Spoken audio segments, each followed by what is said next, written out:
అన్వర్, అయ్యా 100 మంది పనివాళ్లను ఒక బుల్డోజర్ను ఆలయం దగ్గర తీసుకురా. దాన్ని పడగొట్టించాలి.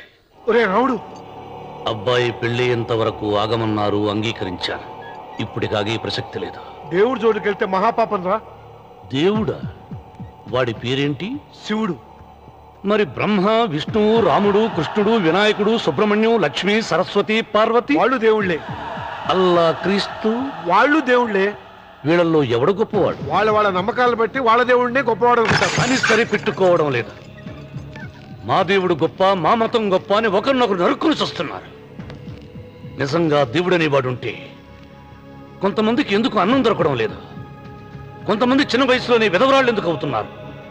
కొంతమంది పశ్చిమలోనే తల్లిదండ్రులు ఎందుకు పోగొట్టుకుంటున్నారు? అది వాళ్ళ కర్మ. కర్మ అంటే పూర్వజన్మలో చేసుకున్న పాపం. ఆ పాపం నుంచి నీ దేవుడు కూడా వాళ్ళని రక్షించలేడా? రక్షించలేడు. అటువంటప్పుడు నీ దేవుడికి పూజనెందుకు చెయ్యాలిరా? కన్న బిడ్డల్ని సరిగా చూడలేని వాడు తండ్రి కాదు, అందరికీ అన్నం పెట్టలేని వాడు దేవుడు కాదు.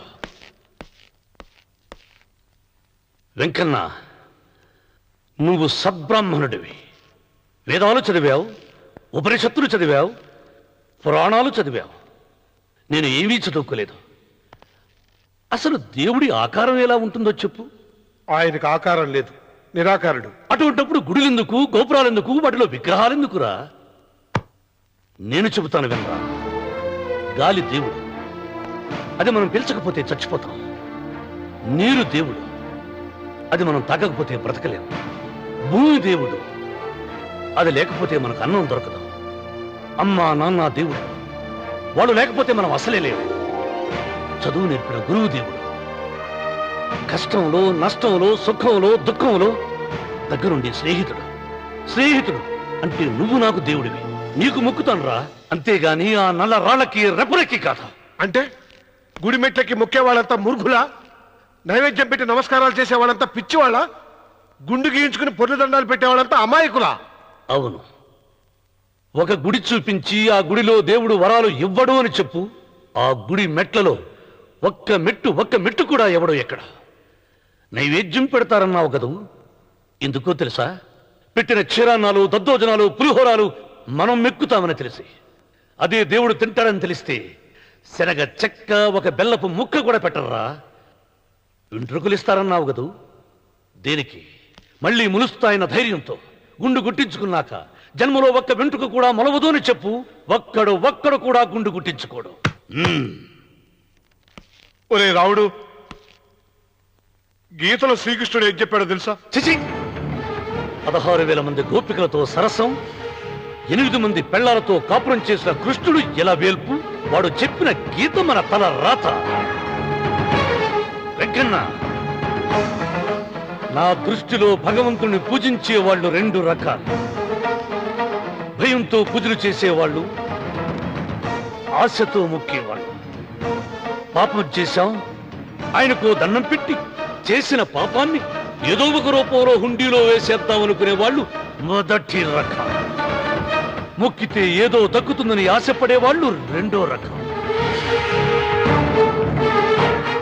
నా భూమి నేను సొంతం చేసుకున్నాను కాబట్టి అది పాపం కాదా?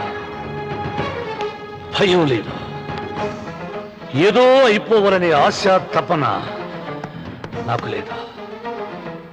ఈ రామన్న చౌదరి నిన్న జరిగింది మర్చిపోడు, నేడు జరగాల్సింది వాయిదా వేయడు, రేపటి గురించి ఆలోచించడు.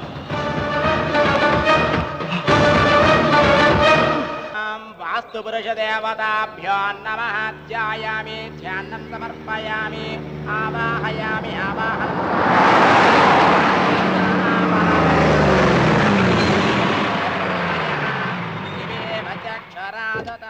రండి రామన్న చౌదరి గారు. నా పేరు వెంకట్రావు, నేను సివిల్ ఇంజనీర్ని. మీరు ఎంతో గొప్ప మనసుతో బోల్డ్ అంత పొలం పోగొట్టుకుని 6 మైళ్ళ రోడ్డు వేద్దాం అనుకున్నారు. కానీ ఇప్పుడు మీ పొలంతో అవసరం లేకుండా గవర్నమెంటే రోడ్డు శాంక్షన్ చేసింది. ఆ ఆలయం కూడా పడగొట్టక్కర్లేదండి. చెరువుకు అడ్డంగా వంతెన నిర్మిస్తున్నారు. 2 మైళ్ళ దూరం కూడా తగ్గుతుంది.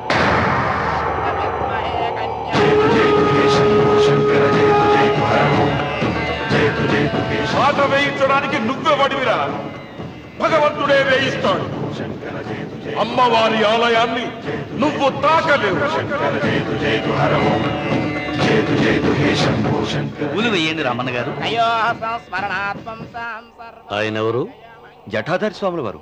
నీకు తల్లిదండ్రులు ఉన్నారా? లేరు, చనిపోయారు. ఫోటో ఉందా? ఉంది.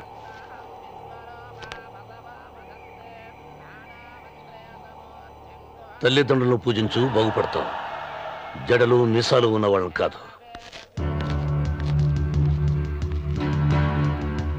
హక్కుమని ఏమన్ను నిన్నుగని నవ్వింది విన్నావా?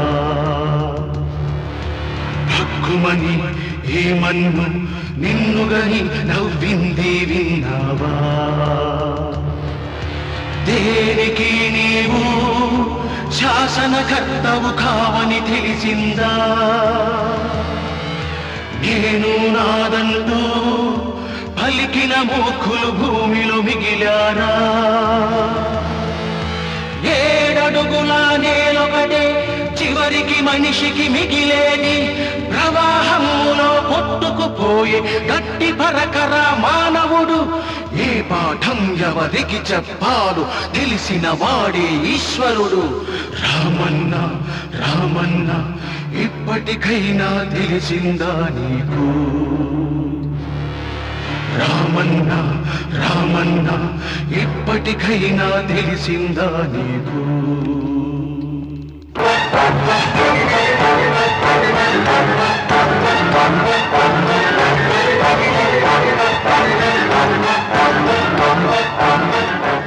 ఎన్నాళ్ళు ఈ నిజం ఎందుకు చెప్పలేదు? నీ ప్రాణం కాపాడడానికి